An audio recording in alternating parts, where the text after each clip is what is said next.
essentially are all working for the Chinese government in this whole operation. They took over last night. It was expected. It was smooth. There was no bitter feelings, but that's who's running the show. And they had this route all planned out, totally independent of what we believed who was in charge. And once again, there was no hard feelings. They knew this was coming. This was the Chinese government full and through. Now, that's a delicate thing to bring up because the DOJ, Department of Justice, certainly our U.S. government is not going to be taking law enforcement orders from the Chinese government. Perhaps they were working in concert with, and they've decided to cede some of that. But I can't imagine that the U.S. government would be taking orders from the Chinese government, maybe working together. They're working in concert with, but the Chinese government, from what I understand here from everyone saying, they were calling the shots in the terms of the route and the security, and they were working with the support. It's very key, I should say that, with the support of the State Department and the DOJ and so forth. Yeah, is this operation so far more advanced than any local police department could really come up with so many? I mean, obviously the San Francisco Police Department is a top police department, but this has all the markings of some sort of government operation, the way it's being run, with the level of diversionary tactics that they've been running today.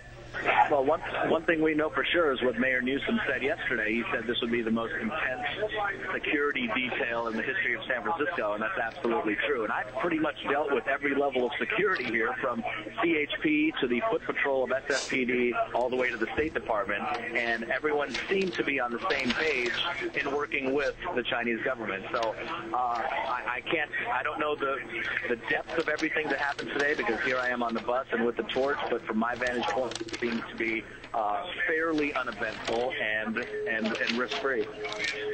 So you confirmed earlier that the closing ceremony will not be happening at Justin Herman Plaza. You, and I assume among the other people on that bus, the other torchbearers, are at a loss at this point as to where you're going to end up.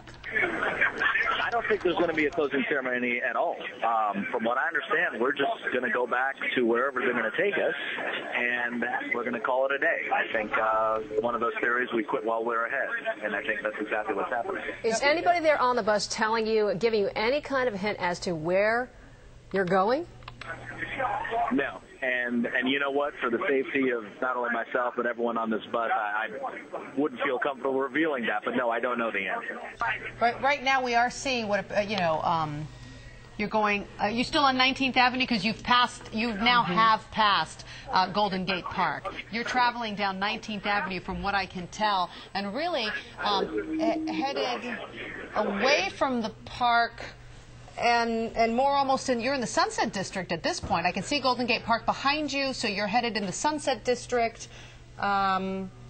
Almost headed, if you continue this route, you'd head into the Great Highway at some point. I mean, but that would be far away still. We're on 19th, just crossed Martin Luther King Boulevard. Kezar Stadium is to my left as I see it, but we're heading right up 19th. We have a huge motorcade, and I'm not sure if your helicopter's on us right now, but it is a massive motorcade, and there's some heavy hitters on this bus, from the NBA commissioner to the former mayor of San Francisco. Are you expected to meet with Gavin Newsom at some point? Is there any reference that they will take the torchbearers for some final thank you and good torch run? I would imagine. Mayor Newsom has been great in this whole ordeal, and I believe that we're probably going to end up somewhere in a private ceremony with Mayor Newsom, because he's been instrumental of all of this. He came onto the bus a couple hours ago and reassured everyone, and from what I can guess of his style, he'll want to thank us and thank everyone for what I would agree with him is what's been a great day in San Francisco. Do you know if Mayor Newsom is on one of those buses at this point in that entourage that we're looking at? It's going down 19th. It just passed Irving. He is not. No, Mayor Newsom is not on this bus. He's on just briefly to address the troops, so to speak, but he has never ridden on this bus. He just came on briefly, and I presume we're going to go meet him, or he will meet us at some location. You know that Peter Ueberroth, as you well know, was or is in town for this event. Any word as to where he is? Was that Peter Ueberroth? Yes. I'm sorry. Was that who yes. you said? Do you know where he is at this point?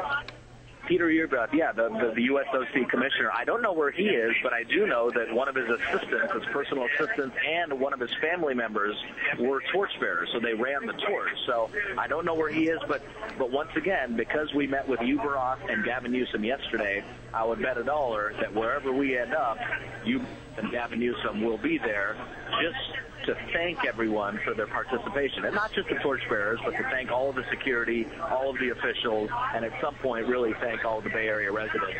Even the protesters, because I think for the most part, everyone was able to get their message across peacefully and celebrate the community. So you are continuing to head down 19th. Have you passed Taraval or Noriega at any point yet? You know what? I believe we're coming up on Noriega, and it's an interesting address for me because a family member of mine grew up on 8th and Noriega, or excuse me, we're on Ortega right now, yeah. So we're just passing Ortega on 19th. Okay, so you are continuing, I mean, basically, so people figure out where this part of the city there is. You're in the Sunset District right now. 19th Avenue goes down.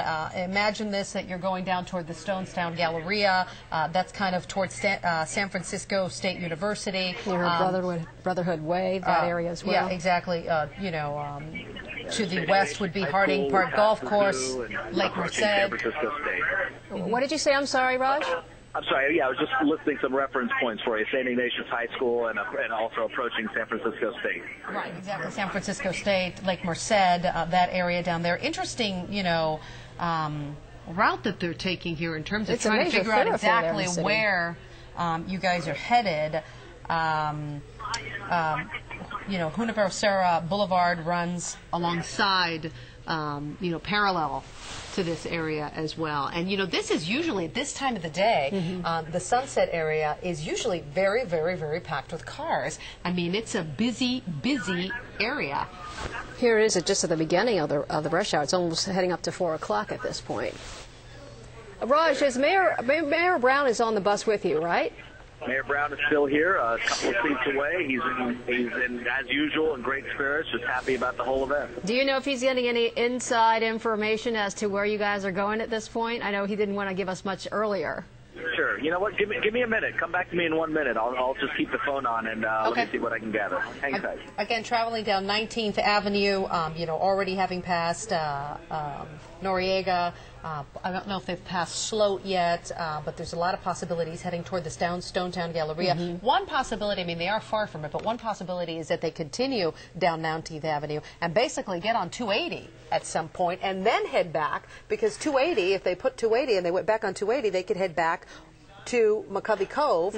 This afternoon there was supposed to be, and I don't know if that's still happening, we can check with Diane Dwyer, but there was supposed to be a party, an after party at 4 o'clock at AT&T Park. So the possibility exists that they could get them on 280 and then bus them back to AT&T Park. Raj is on the phone with us once again. Raj, what did you find out?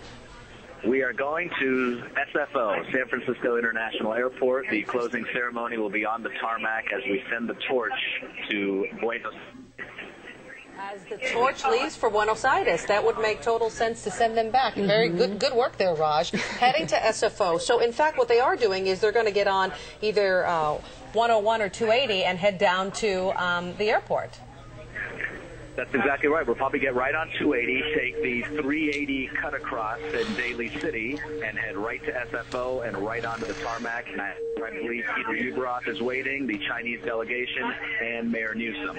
Mayor Brown just confirmed that with me here on the bus, and that's where we're going. Unless things change, we're going to SFO to say bon voyage to the torch. Great information there, Raj. Once again, Raj told us that this will end up at SFO on the tarmac to see the Olympic flame, the torch, take off for Buenos Aires, as you said, Friday, and from there on to New Delhi, as I understand, and other parts until it reaches in China at Beijing May 4th. When it gets to Buenos Aires, actually, on Friday, they are planning, let's see how it goes there, but protesters have said that they are planning some surprise actions there.